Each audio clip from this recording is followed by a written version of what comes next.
व्यक्तित्व को अगर हम शॉर्ट में कहें तो वो है कि वे कर्मनिष्ठता और बौद्धिक प्रतिभा दोनों का अनूठा कॉम्बिनेशन थे। वे बचपन से ही काफी प्रतिभाशाली थे। 18.5 साल की उम्र में ही उन्होंने केंद्रीय लोक निर्माण विभाग दिल्ली में एक अधिकारी के रूप में कार्य शुरू किया था, लेकिन उनमें आगे पढ़ने की बहुत इच्छा थी। इसके कारण से उन्होंने फिर दर्शन शास्त्र में एमए किया और बाद में पीएचडी किया। जनवरी 1963 में वे कुरुक्षेत्र विश्वविद्यालय में आए और उन्होंने अध्यापन कार्य शुरू किया, लेकिन अपनी प्रतिभा के कारण उन्होंने अध्यापन के अतिरिक्त और भी बहुत सारे कार्यभार संभाल लिए, जिसके कारण से वो अधिकारियों में, शिक्षकों में और छात्रों में काफी लोकप्रिय हो गए थे।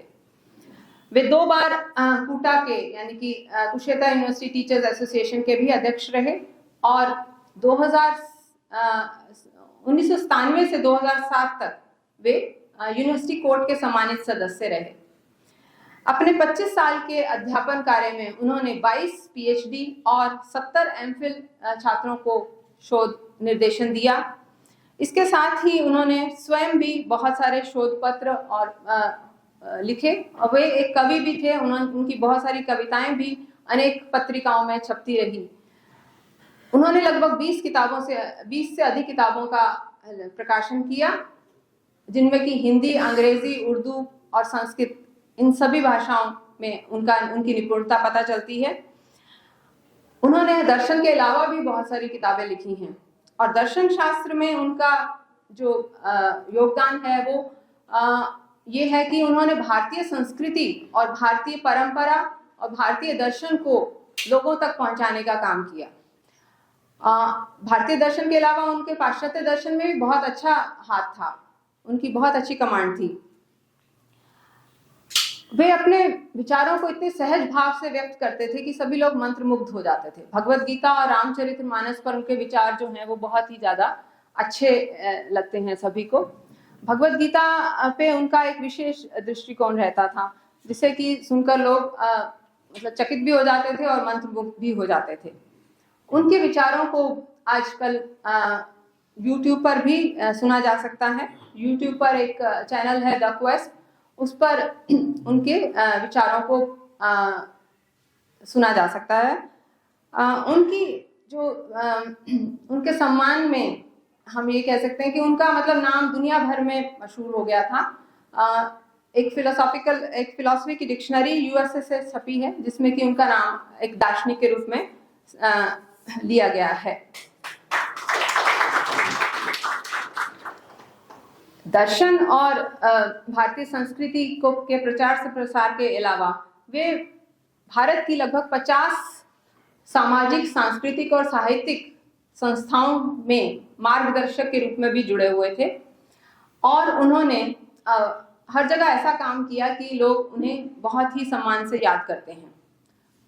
उनके बौद्धिक और सामाजिक कार्यों के लिए उनको अनेक पुरस्कारों से भी सम्मानित किया गया, जिनमें से मैं कुछ एक का नाम लूंगी। 2005 में भारत रत्न श्री गुलजारीलाल नंदा के सभी तीर्थ विकास कार्यों में महत्वपूर्ण भूमिका निभाने के लिए डॉक्टर सिन्हा को उस समय के राज्यपाल माननीय AR किदवई द्वारा स्मृति चिन्ह प्रदान करके समाज गौरव के सम्मान से अलंकृत किया गया। 2010 में उन्हें हरियाणा सरकार द्वारा प्रेरणा सम्मान दिया गया। 2018 में उन्हें अखिल भारतीय विद्या भारती शिक्षण संस्कृति संस्थान द्वारा आयोजित भारतीय संस्कृति महोत्सव में हरियाणा के महामहिम राज्यपाल सत्यदेव नारायण आर्य ने संस्कृति सम्मान से अलंकृत किया और 1922 में तत्कालीन मुख्यमंत्री हरियाणा द्वारा प्रोफेसर हिम्मत सिंह सिन्हा जी को सर्वोच्च पुरस्कार फकरे हरियाणा सम्मानित किया गया। प्रातः पहुंचता था तो डॉक्टर साहब भी श्वेत वस्त्रों में ही प्रारंभ से लेकर के और अंत समय तक सदा दिखे। धोती कुर्ता उनका प्रिय वस्त्र था, चाहे गर्मी हो, चाहे हाड़ कपा देने वाली ठंड हो, चाहे बरसात हो, उनको उन वस्त्रों से कोई विचलित नहीं कर पाया। कभी उन्होंने उसके ऊपर कोई गर्म कोट या कोई इस प्रकार की चीज लेने की इच्छा नहीं व्यक्त की। भयंकर ठंड में भी कभी शौरोड़े भी बनी उनको देखा गया। और शिक्षा के प्रति और जिज्ञासुओं के प्रति उनकी श्रद्धा भक्ति कितनी थी, कितना समर्पण था कि कभी भी कोई भी गया हो, उन्होंने चाहे वो छोटा हो चाहे बड़ा हो, बड़े से बड़ा विद्वान हो, बड़े से बड़ा कोई मिनिस्टर हो, उन्होंने कभी ये नहीं कहा कि मैं व्यस्त हूं। कोई भी जाता था, आइए आइए, ऐसा लगता था जैसे वे उसी के लिए पलक पावड़े बिछा करके बैठे। आपके से अनेक लोग उनके जीवन में मिलते रहे हैं उनसे। तो वो जब कार्यालय आते तो नमस्ते होने के बाद तो कई बार देखता कि आने के बाद अपने कक्ष में जाते, लेकिन उसके कुछ क्षण बाद ही वो वहां दिखते नहीं। आजकल सीसीटीवी व्यवस्था हो गई, उस समय नहीं थी। वो कार्यालय में काम करने वाले प्रत्येक कर्मचारी के पास उसके निकट बगल में जाना और जाकर के उसके ऊपर सिर पे हाथ रख देना, उसके बगल में खड़े होते थे और उसको पूछ लेते थे, ठीक है। वो किसी को एक लिफाफा पकड़ा देते थे कि बेटे जाते हुए इसको डाकखाने में दे देना। किसी को कोई पेपर दे देते थे कि जाते हुए ना ये यूनिवर्सिटी में दे आना, लिफाफा बहुत महत्वपूर्ण है, कोई क्वेश्चन पेपर बनता होगा। ऐसे ही वो छोटे छोटे काम वो सब कर सकते थे अपने आप। उनके घर पे इतने शिष्यों का आना जाना था कि वो वही उनको दे सकते थे, लेकिन नहीं, वे आत्मनिर्भर थे। वे प्रत्येक कार्य के लिए स्वयं वहां तक जा करके और उसको सौंप करके उसको गौरवान्वित करना चाहते थे। उसको ये सिखाना चाहते थे कि डाकघर में जाकर के और कैसे रजिस्ट्री की जाती है। आप इस व्यस्तता में से कैसे जाओगे? कार्यालय समय में नहीं जाना, छुट्टी होगी, आपको जब समय मिलेगा, जब भोजन अवकाश होगा, उस समय जाना। वे चाहते तो जो गाड़ी उनको लेने जाती थी उस चालक को कहते कि घर से निकलते कि पहले डाकघर चलो, लेकिन नहीं, वे जो संसाधन थे उनके लिए जो सुलभ थे वो उनको भी कितना सीमित मात्रा में प्रयोग करें, इस बात के प्रति विशेष ध्यान रखा करते थे। लगभग पिछले 1.25 घंटे से हम लोग यहाँ पर मेरे से पूर्व वक्ताओं को सुन रहे थे। तो ऐसी महान शख्सियत, ऐसी महान विभूति जो कि आसानी से आजकल के समय में देखने को मिलती नहीं है। तो आज हम हमारे पूरे विश्वविद्यालय के लिए बहुत गर्व और सम्मान की बात है कि उस विभूति को स्मरण करते हुए उनके बारे में हम सब लोग आज बातचीत कर रहे हैं। दर्शन शास्त्र के भीष्म पितामह के रूप में हम उनको जानते हैं। गीता की बात करें तो एक चलती फिरती गीता के बारे में हम उनको जानते हैं। पूरे विश्व कोश दर्शन शास्त्र की अगर कहीं बात हो तो उसके अंदर सिन्हा जी का नाम आता है, जिन्होंने अपना पीएचडी का शोध कार्य ही गीता एवं साम्यवाद जैसे विषय पर किया, जो तत्व मीमांसा, ज्ञान मीमांसा, तर्क मीमांसा, सौंदर्य मीमांसा, इन सभी विषयों की जब वो व्याख्या करते हैं तो एक बहुत ही सरल और सहज रूप से कोई भी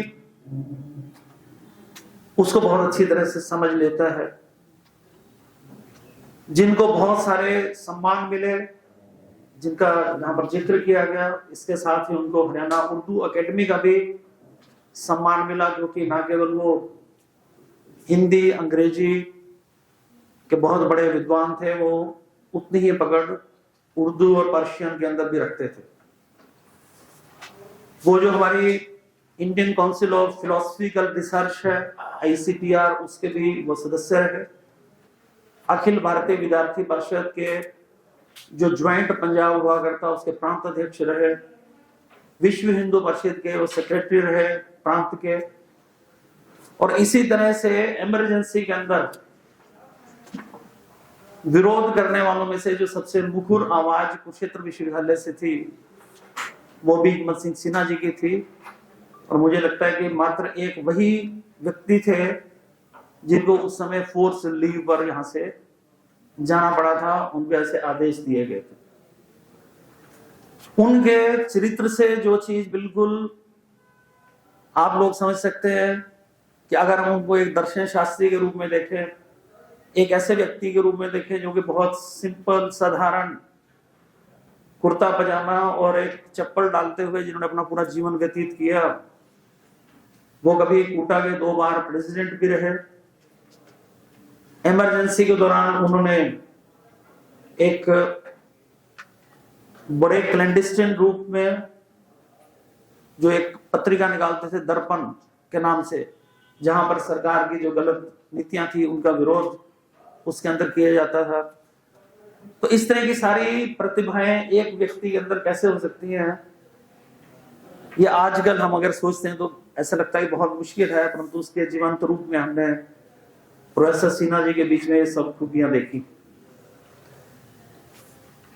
अगर मैं ये कहूं कि जिन महापुरुषों ने भारत को उसकी सनातन जड़ों के साथ जोड़ने का काम किया, जिससे बहुत बड़े बड़े नाम हैं, स्वामी विवेकानंद जी, डॉक्टर राधाकृष्ण जी, उसी सीरीज के अंदर कहीं ना कहीं प्रोफेसर हिम्मत सिंह सिन्हा जी भी थे। माननीय राज्यपाल जी के यहाँ पर सभी वाइस चांसलर्स वहां पर थे। तो उसमें बात यह थी कि किस तरह से हम हिंदी भाषा को अपने विद्यार्थियों को शिक्षा देने की भाषा बना सकते हैं। तो उसमें जो हमारी एक स्पेशल नेशनल लॉ यूनिवर्सिटी बनाई गई है, तो उनका मत ये था कि लॉ की पढ़ाई तो हिंदी के अंदर पॉसिबल नहीं है, क्योंकि कुछ बार काउंसिल ऑफ इंडिया की गाइडलाइंस हैं और इसके अंदर अभी हमारे पास पुस्तकें अवेलेबल नहीं है, टर्मिनोलॉजी हिंदी के अंदर नहीं है। तो मैंने उसी टाइम कहा था जी ऐसा हम लोग प्रयास करेंगे अपने विश्वविद्यालय के अंदर। हमने यहाँ पर प्रयास किया और बहुत शीघ्र हमने इस चीज को अपनी जो स्टैट्यूटरी कमेटी है वहां से पास करवाकर विद्यार्थियों को लॉ के अंदर हिंदी में एग्जाम लिखने के लिए हमने उनको छूट दी थी, यानी कि अंग्रेजी की बाध्यता खत्म कर। ऐसा जब अखबार में छपा तो प्रोफेसर सिन्हा जी ने इसको पढ़ा और 1-2 दिन बाद मुझे उनका एक बहुत प्यारा सा प्रेरणा से भरपूर पत्र प्राप्त हुआ, जिसके अंदर उन्होंने लिखा कि कुलपति जी, आप विश्वविद्यालय के अंदर बहुत अच्छा काम कर रहे हैं, आपका ये प्रयास बड़ा सराहनीय है कि आपने लॉ संकाय के विद्यार्थियों को ये छूट दी है कि वो अपना एग्जाम हिंदी के अंदर लिख पाए। तो मेरी आपसे आग्रह यह है कि आप बाकी के संकाय, स्पेशली जो सोशल साइंसेस हैं, आर्ट्स एंड लैंग्वेजेस हैं, इंग्लिश को छोड़कर बाकी सबको भी ये सुविधा प्रदान करें। तो उनके इस पत्र से प्रेरणा लेते हुए बहुत शीघ्र हमारे विश्वविद्यालय ने न केवल सोशल साइंसेज और आर्ट्स एंड लैंग्वेजेस अपितु सभी अक्रॉस ऑल डिसिप्लिन्स, चाहे वो इंजीनियरिंग हो चाहे साइंसेज हो, हमने विद्यार्थियों को ये छूट दी है कि अगर आप चाहें तो अपना एग्जाम हिंदी के अंदर आप लिख सकते हैं।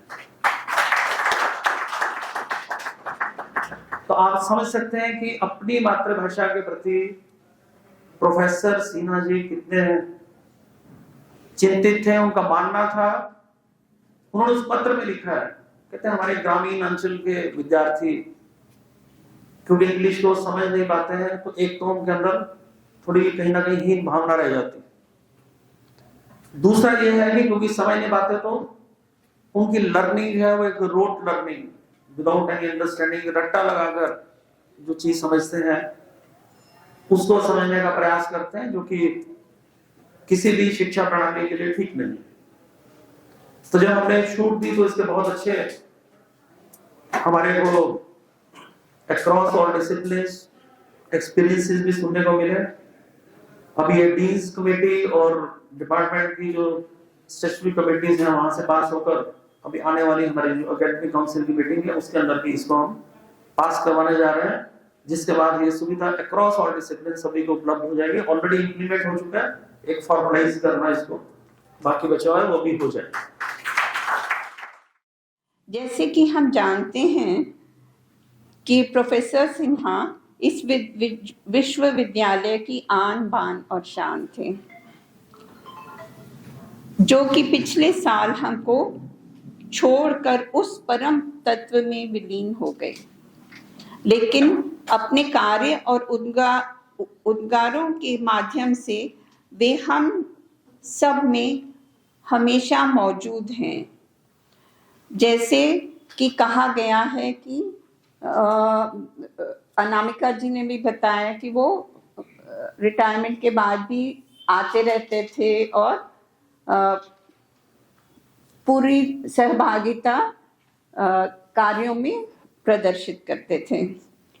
तो यही मेरा कहना है कि जो एक अध्यापक होता है वो कभी सेवानिवृत्त नहीं होता है, वो अपना कार्य करता ही रहता है, चाहे वो विश्वविद्यालय में करे चाहे वो उसके बाहर करे, तो वो काम चलता ही रहता है। तो एक सरकारी कक्षा छूटी है तो फिर सारा समाज कक्षा के रूप में मिल गया उन्हें, और उन्होंने पूरे समाज की सेवा की है। और वे आज भी YouTube पर नियमित कक्षा में व्याख्यान देते ही रहते हैं। तो इस तौर से हमें जिन्होंने ये पॉसिबल किया उसके लिए भी धन्यवाद कि वो इस तरीके से हमारे बीच में ही रहते हैं हमेशा। तो मेरा वक्तव्य चिरविलीन व्यक्तित्व को समर्पण है। मुझे बड़ा सौभाग्य प्राप्त हो रहा है कि मुझे एक महाअनुभाव के जीवन दर्शन पर वक्तव्य देने का अवसर मिला। इसके लिए बहुत बहुत धन्यवाद। मेरा डॉक्टर सिन्हा के साथ उनके सेवा काल में नियमित संपर्क नहीं था, परंतु बाद में समय समय पर उनके साथ सेमिनारों में, कॉन्फ्रेंसों में, संगोष्ठियों में और विभिन्न अकादमिक कार्यक्रमों में मुलाकात होती रहती थी। उनके वक्तव्यों द्वारा और भाषणों के द्वारा साक्षात्कार किया। उनका जीवन अनेक विविधताओं से परिपूर्ण था। उन्होंने अनेक अकादमिक और शासकीय पदों पर रहकर अनेक कर्तव्यों का निर्वहन किया है। उन्होंने हर कार्य को बड़ी ही निष्ठा और ईमानदारी के साथ पूरा किया है। उनका जन्म उत्तर प्रदेश के गजरौले में हुआ, लेकिन उनकी कर्म भूमि कुरुक्षेत्र ही रहा। उनकी सोच के अनुसार हिंदुस्तान ऐसा राष्ट्र है जहां बहुत सी भाषाएं बोली जाती हैं। हिंदी भाषा उनके बीच में एक संपर्क भाषा का कार्य कर रही है। आज यह लाखों करोड़ों लोगों की बोलचाल की भाषा बन गई है और सबको जोड़ने का काम कर रही है। और मिसाल हैं डॉक्टर हिम्मत सिंह जी। वो हिंदी, संस्कृत, पंजाबी, फारसी, उर्दू आदि सब भाषाओं के जानकार थे, और केवल बोलचाल की भाषा नहीं, जो मतलब कविता उस भाषा में लिख सके, मतलब वो तो उच्च कोटि का ज्ञाता है उस भाषा का। तो उन्होंने हिंदी को जनसंपर्क की भाषा बनाने पर बहुत जोर दिया और इसके लिए काफी प्रयास भी किया। उन्होंने दर्शन शास्त्र जैसे गूढ़ विषय को हिंदी में समझाने के लिए भी कई पुस्तकें भी लिखी। डॉक्टर साहब का जीवन सादगी से परिपूर्ण था। वे सफेद धोती कुर्ता उनका पहनावा था। यह उनको एक अलग ही पहचान देता था। इस सादा और सरल रूप के साथ उनकी विद्वता का अद्वितीय संगम बनता था। उनके जीवन में कर्म के प्रति समर्पण, दायित्व का बोध और समाज के प्रति सजगता स्पष्ट रूप से परिलक्षित होती है। डॉक्टर सिन्हा में इतने गुण थे कि उनकी इतनी लंबी लिस्ट है कि जिस भी दिशा में हम उन्हें याद करें गुण जुड़ते ही जाते हैं और लिस्ट फिर भी अधूरी ही लगती है। और मेरा प्रयत्न आज ये है कि सूरज को दीपक दिखाने के समान प्रतीत होता है। उनके पिताजी की मृत्यु के समय वे केवल 12 वर्ष के थे। बड़े पुत्र होने के नाते उन पर जिम्मेदारियों का पहाड़ टूट पड़ा था और इस वजह से उनकी पढ़ाई भी छूट गई और जीवन पूरा अस्त व्यस्त हो चुका था। तो फिर उन्होंने फिर से जब सारी जिम्मेदारियां उन्होंने किसी न किसी तरह निभाई और जब थोड़ी व्यवस्था आई उनके जीवन में, तब उन्होंने फिर से अपनी पढ़ाई प्रारंभ करी। तो जब पढ़ाई शुरू की और कुरुक्षेत्र विश्वविद्यालय में प्राध्यापक के पद पर पढ़ाने लगे, वे ज्ञान के भंडार बन गए थे। चाहे भाषाओं का ज्ञान हो, चाहे धार्मिक ज्ञान हो, चाहे पूजा पद्धति हो, वे सब जानते थे। चाहे वो वेद हो, पुराण हो या इस्लाम हो, वे सब के ज्ञाता थे।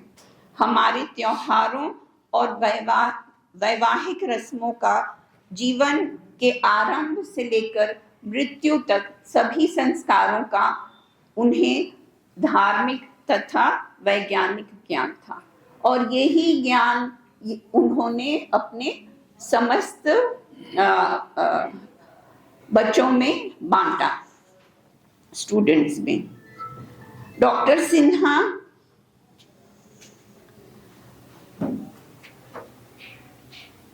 एक चलते फिरते इंसाइक्लोपीडिया थे। किसी भी विषय में, किसी भी समय, किसी भी स्थान पर उन्हें किसी भी प्रकार का प्रश्न पूछ लें तो उसका समाधान के लिए वो हमेशा तत्पर रहते थे। वे समाज सुधारक थे तथा उन्हें कानून की सभी धाराएं भी याद थी। वे शोषितों और वंचितों के लिए लड़ाई लड़ते रहे। वो ना ही केवल उनके लिए लड़ाई लड़ते रहे, लेकिन उन्होंने अपने जीवन में भी मतलब एग्जाम्पल सेट करा।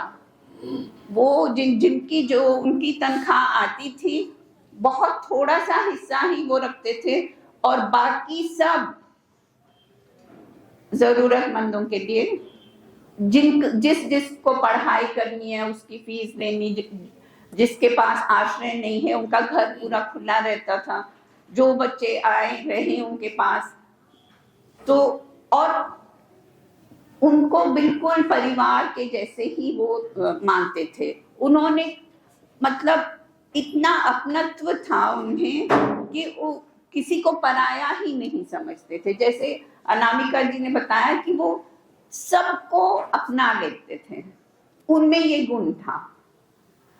और उनमें इतने सारे गुण हैं, उनमें से अगर हम कुछ भी गुण अपना लें तो हमारा उद्धार हो